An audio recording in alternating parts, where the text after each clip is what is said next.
Okay, so hi EDUC 4400. This is Heather Lynn here on Tuesday, June I believe it's the 13th. Let me go check that. Yes, the 13th, with some last minute comments about the Teacher Leader Evidence Project that you were loading onto Taskstream. I've been getting a number of emails, and so I thought it would be easier if I just made a quick announcement to try to clarify a few of the more commonly asked questions and to provide you with a little bit of reassurance. So first off, I will say some of you guys are having difficulty getting into your Taskstream account and finding the correct place to upload your assignment. And I will say, I do apologize for any stress this is causing you. I had hoped that the tutorials that were provided to you would be sufficient, but it sounds like for some of you guys it's not enough support. So I have let the IT department know that this is an area I feel like they should help address in the future for future students, because by the time you get into your classes, I really don't want Taskstream to be a headache for you. This should be something that is taken care of outside of the context of a class, so that it's already loaded into your account and you can go ahead and be able to work on it.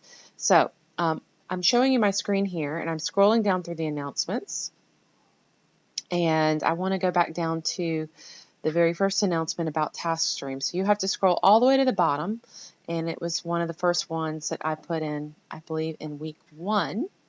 So here it is. This announcement is sort of where everything you need is contained. So I think what's happening here is a lot of you guys are using this key code here, and you're getting into Taskstream.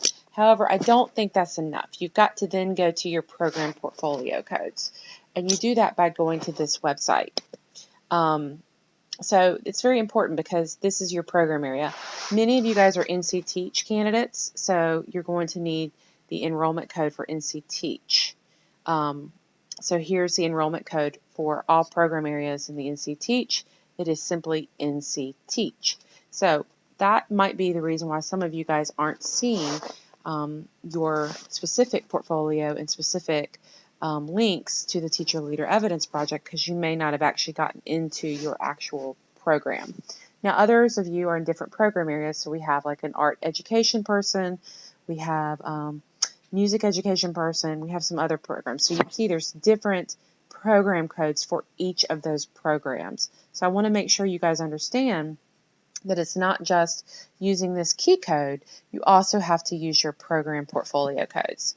So there are some help documents. This one is you're establishing an account, and then this one is related to your program, getting into your program. So go back to these documents and see if they can't help you. I think some of you guys have been able to have success using these tutorials.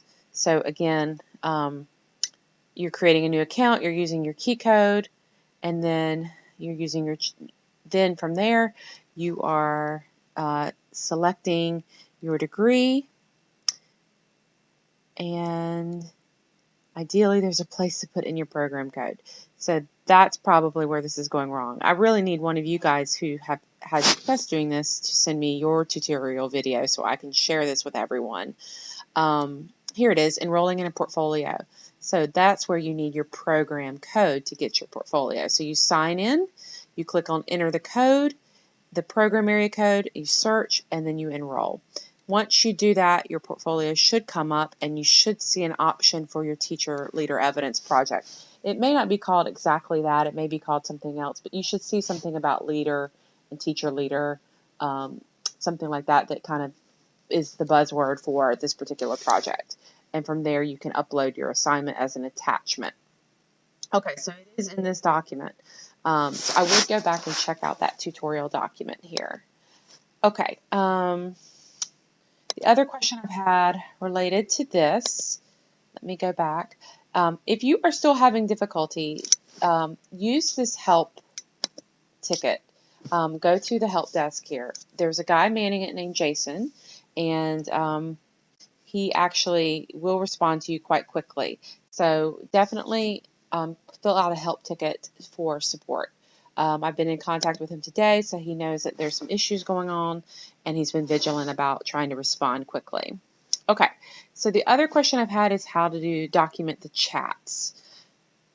As I mentioned before, in your weekly discussion groups, you put together 3 forums last week. So let's just go into, very quickly, let's go into one of those discussion groups.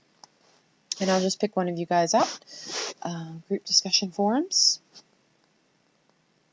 And let's just go to weekly discussion group 1. So in your forum for week 4, you had 3 forums surrounding your teacher leader evidence project, and you put up different pieces of it. So let's go to part 1. So let's say in part 1, I put up the part 1 part of my leadership project. So I'm going to pull you out, Spencer, because I know you're good sport. Spencer, so she did her thread for part 2.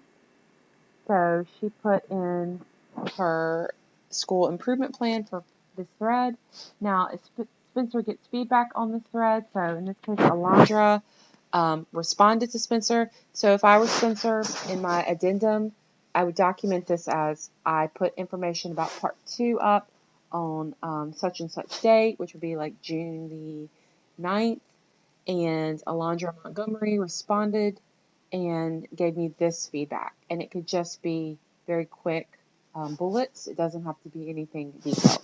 So that's all you're doing for that addendum or the appendix, the end of your paper. You're just quickly documenting the feedback you've received in those 3 different discussion forums that you did last week for week 4. This again is because NCDPI requires that you have collaboration with classmates around this project. And so we ask that each student very quickly document these, we call them chats or collaborations, just by putting a few bullets at the end of their paper in an addendum. So hopefully those are in the examples for the Teacher Leader Evidence Project. As you know, there's a folder in here. And let me just see, there's some sample projects. You can always go to these for a little bit of information. So let's pull up that elementary ed paper. Let's see if it'll come up. Here it goes. So we're scrolling down on this elementary ed. We go all the way to the end. And hopefully she has her chats in here. Yes, the addendum. So again, this student just very quickly wrote, my first group met on blah, blah, blah. So when you're doing it online, you're going to say, I posted this portion of my paper on June the 9th, and I received this response. So that's really all you're doing for your addendum. So I hope that makes sense. So as you see, that's all you have to do. Okay, I'm going to stop there. I hope that helps. I'm going to attach this in an announcement with some additional information. Thanks for sticking with me.